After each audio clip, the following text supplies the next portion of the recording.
Doctor Babasaheb Ambedkar open university.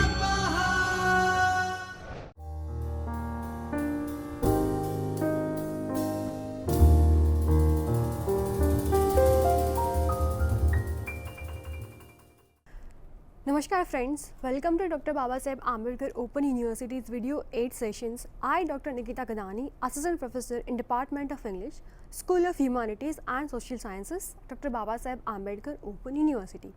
Today's our topic is Paper 2, Introduction to English Language and Structure, Unit 2, Language as a Product of Society and Culture.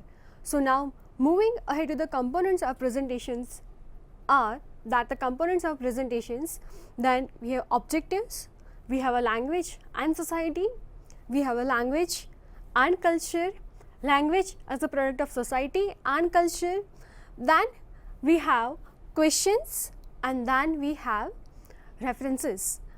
So moving ahead with the objectives of our topic, that is to discuss how society, culture and language are related, and to discuss society and culture help in the evolution of language.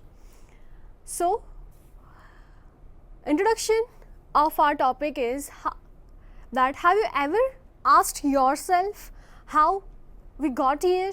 I mean, from the Stone Age to this present civilized state.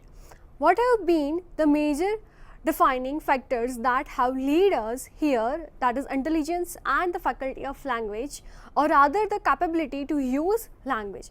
It is one primary reason that the cavemen started to interact, live together, develop and grow. Human language is a unique among the communication system of the natural world. It is socially learned and offers open-ended communicative potential. It is a complex and fascinating phenomena that has played a role in recording human thoughts, explorations and achievements. It is a primary tool of thought and precision. Language not only reflects and expresses facts and observation, it also influences attitudes and behavior. Languages are constantly changing, sometimes into entirely new variety of speech, leading to subtle difference in how we present ourselves to others. However, the question is that how is the language, culture and society interrelated? To do, let us first examine how they are connected. Cut, थोड़ी speed हो कम कर जो ना.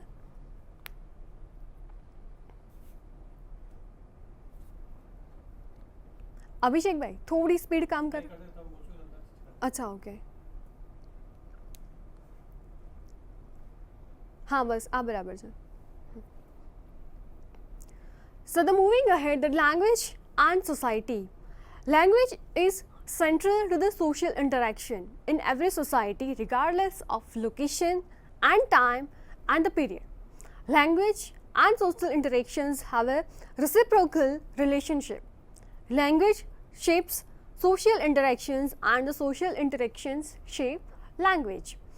Sociolinguistic is the study of the connection between language and society and the way people use language in different social situations.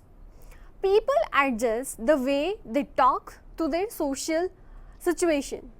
An individual, for instance, will speak differently to a child than he or she will to their college professor.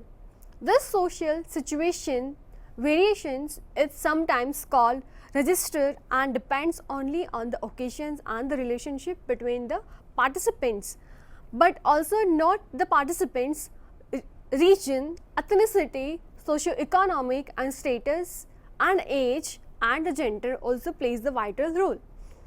There are several possible relationships between the language and society. One is that social structure may either influence or determine linguistic structure or behavior. The variety of language that speakers use reflect such matters as their regional, social or ethnic origin and possibly even their gender, and other studies which shows that the particular ways of speaking, choices of words and even rules of conversing are in effect highly determined by certain social requirements. The other possible relationship is that the influence is bidirectional. Language and society may influence each other.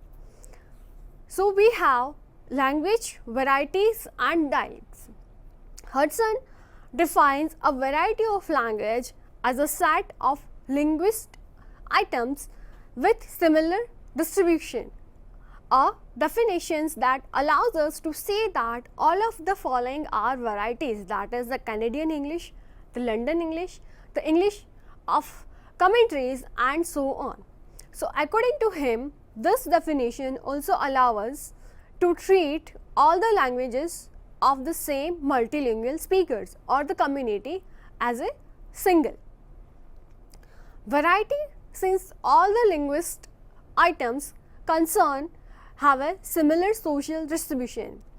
A variety can therefore be something greater than a single language as well as something less even than something traditionally referred as a dialect.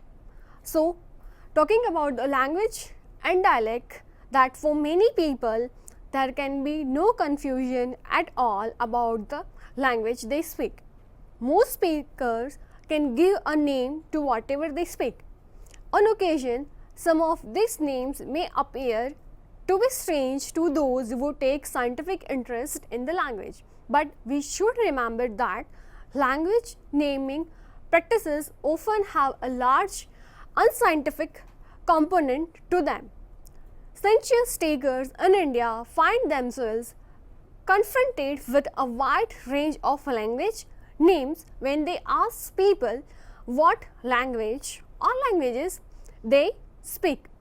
The names are not only recognized by region, which is what we might expect, but sometimes also by the caste, the religion, the region, the village and so on. So moreover, they can change from census to the census as the political and the social climate of the country changes. For example, the same word on non-verbal communications in India differs from the place to place. The word Dada in Gujarat means the grandfather, but the same does not exist or does not have the similar quality in East India. While people do usually know what language they speak, they may not always claim to be fully qualified speakers of what they speak. They may experience difficulty in deciding what they speak should be called a language proper or merely a dialect of some language. Various Gujarati dialects and other regional dialects are part of society they live in. So now we see that how language influences the people. Language is so powerful that it actually affects how you see the world. It also influences the way we think and behave. And a linguist called Fof claimed language actually affects the way you see the world. So language is like a pair of glasses through which we see everything. Still, some like to believe that the language we use will affect the way we think about something. In 1976, the British government replaced the official Secret Acts with the Official Information Act. So the name had gone from secret to information, but the laws were unchanged. After the Second World War, the Britain's Ministry of War became the Ministry of Defence. It is also worth noting that a defence contract is still an arms deal by another name. So language doesn't affect what we can see in the world, but it is still possible that language affects people and society, because maybe language still affect that the way we think. Social context will look at the relationship between the language and power and attitude to the language. The language that someone uses may influence other people's attitudes towards them. People have fought and died for the languages, in some countries in the world, you can arrested for speaking a forbidden languages. So, thus language is inseparable part of society, and they both nurture and they both feed each other. So, now moving ahead with this language and culture, that culture is not determined by a person's native language or nationality. It is true that languages vary by country and region, and that the language we speak influences our realities. But even people who speak the same language experience cultural differences because of their various interesting cultural identities and the personal experiences. We have a tendency to view our language as a whole more favorably than other language. Although people may make persuasive argument regarding which languages are more pleasing to the ears or difficult or easy to learn than the others, no one language enables speakers to communicate more effectively than another. From birth we socialize our society into a various cultural identities. As we the social context, this acculturation process is a combination of explicit and implicit lessons. Just as babies acquire knowledge of language practices at an astonishing rate in their first 2 years of life, so do they acquire cultural knowledge and values that are embedded in those language practices. At 9 months old, it is possible to distinguish babies based on their languages. Even at the early stage of development, when most babies are bubbling and they are just learning to recognize but not wholly reproduce verbal interactions pattern, a Gujarati baby would sound different from a Marathi baby, even though neither would actually be using words from the language of Gujarati and Marathi. So, the actual language we speak plays an important role in shaping our realities. Comparing language, we can see differences in how we see and how we able to talk about the world. In English, we have the words grandfather and grandmother, but no single word that distinguishes between a maternal grandfather and a paternal grandfather. But in Gujarati, what we have, that is a dada for paternal grandfather and nana for maternal grandfather. So, in this example, we can see that the words available to us based on the language we speak, based on the culture we live. The notion that language shapes our view of reality and our cultural patterns is best represented by the Spear and Wolf hypothesis. Although some scholars argue that our reality is determined by our language, we will take a more qualified view and presume that language plays a central role in influencing our realities but doesn't determine them. Culturally influenced differences in language and meaning can lead to some interesting encounters, ranging from awkward to informative. In terms of awkwardness, you have likely heard the stories of companies that fail to exhibit communication competence in their naming or advertising of the products in another language.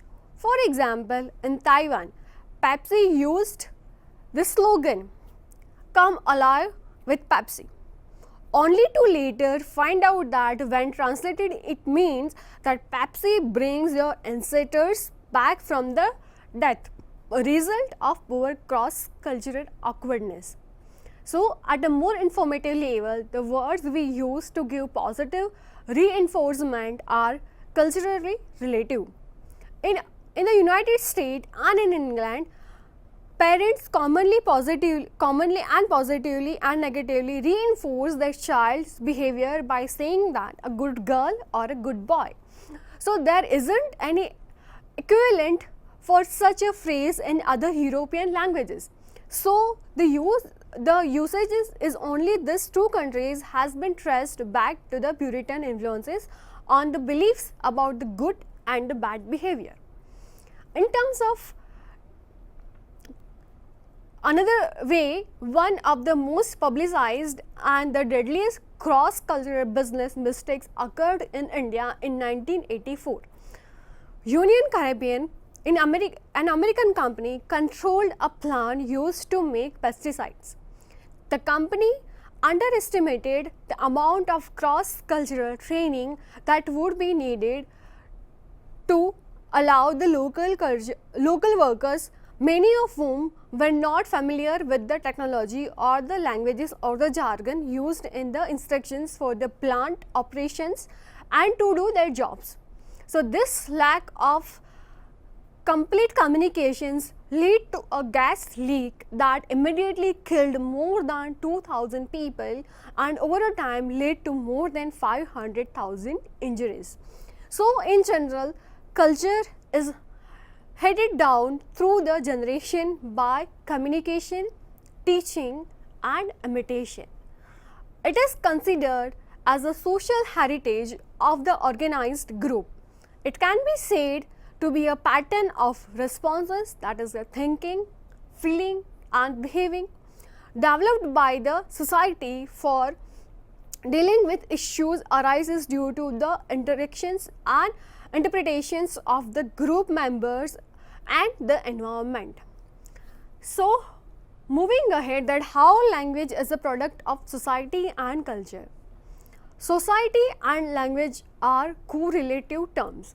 It is hard to think of ourselves, our society and our culture without language. Culture unifies a community, although there is the unity. As we evolved, the need for language and the communications became clear. It becomes almost like a natural need. Communication is necessary and vital to man, just like the intake of water and the food is essential for the survival of mankind. Language is a primary means of socialization. Language is a social product springing up with the first community, developing with the increasing needs of culture and civilization. It has been observed that there is no community or a society, language also disappears. Thus, language happens to be the index of the progress of society. The longer a society exists, the richer is the language. Therefore, we can say that the society and languages are mutually indispensable. The phrase language is culture and the culture is a language is often mentioned when language and culture are discussed. From the earliest times, language can have developed only in a social setting and culture started when speech was available. Language itself is a mirror of society and culture. The values can be reflected in the language. Language in society is constantly evolving and is a subject to growth and change in a much the same we have as a living organization. It is different to think of a society without a language, which is the foundation of the human progress. Just as the culture and societies are dynamic, so are languages. Language grows and continuously adapts, evolving. We came up with the better words that reflects our society or our culture. In particular time, it mirrors the complexity with which our lives are. As with the technology, we strive to optimize language so we can communicate complex ideas with most clarity in the most effective way. So there is no doubt that the amount of technical vocabulary we use in everyday life is currently growing faster than even before. With roughly half of the world's populations now connected to the internet, and we see that massively increased levels of communication. ideas, words and phrases are being generated and circulated at an amazing rate.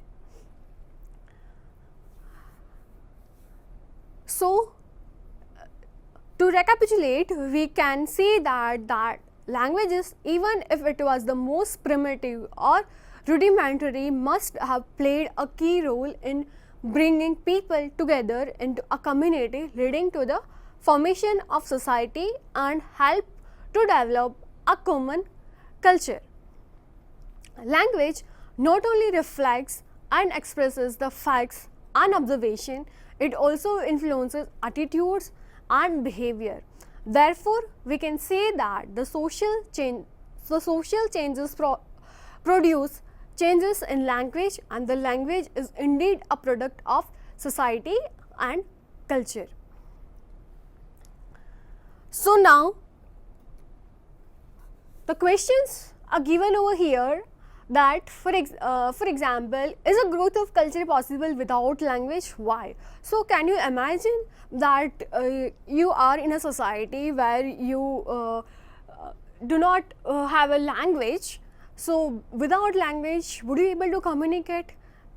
So as we see that, like in the ancient times, people used to communicate with certain symbols and that certain script.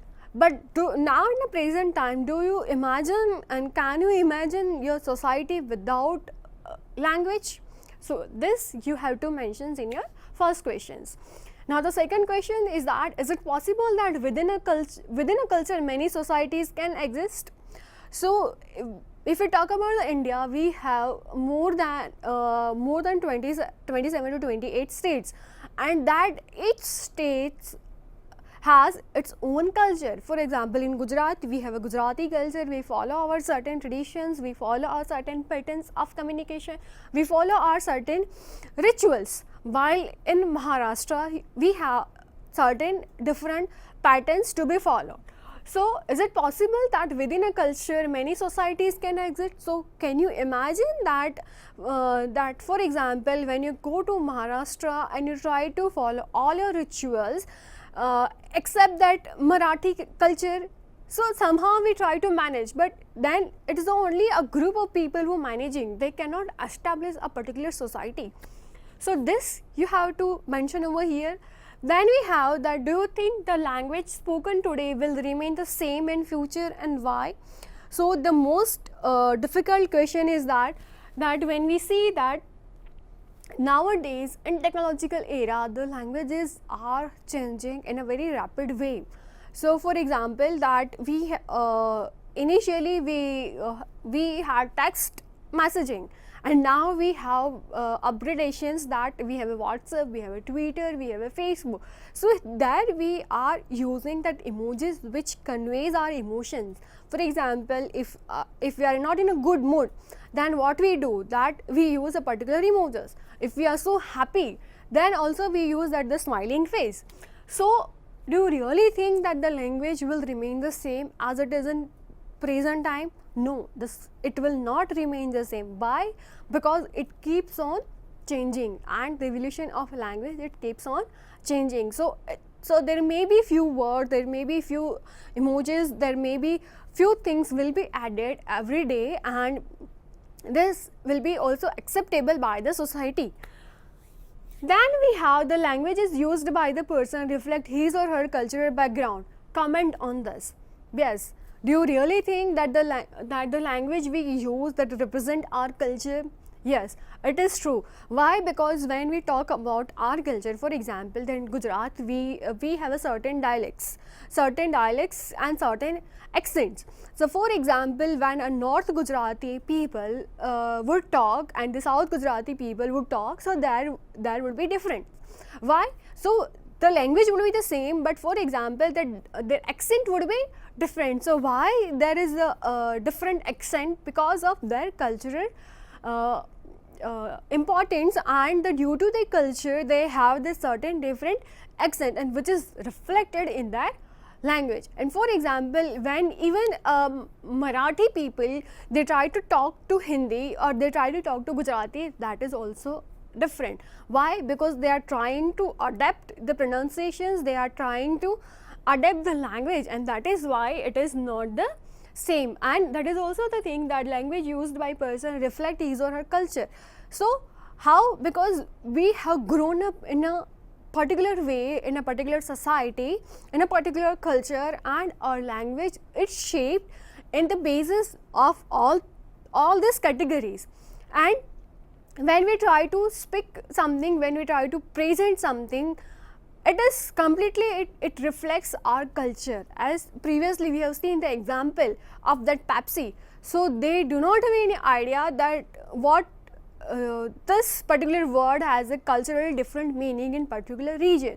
So for example, that is namaste, that is what we have, that is a different, that is to respect something. But maybe in other region of the world, in other country, the namaste would be a different meaning. So this represent our language, our gesture also represent our culture. So here we have a references. You can read more on this, you can use these references, and to expand your reading and to get more information, you can use these resources and web resources. So I hope you have got the knowledge about how language, societies and culture are interrelated, and without one we cannot imagine any of the thing. So without language we cannot imagine our culture and society. Without culture we cannot imagine the evolution of language, and without language we would not have a particular society and a particular culture. Thank you. See you in next session.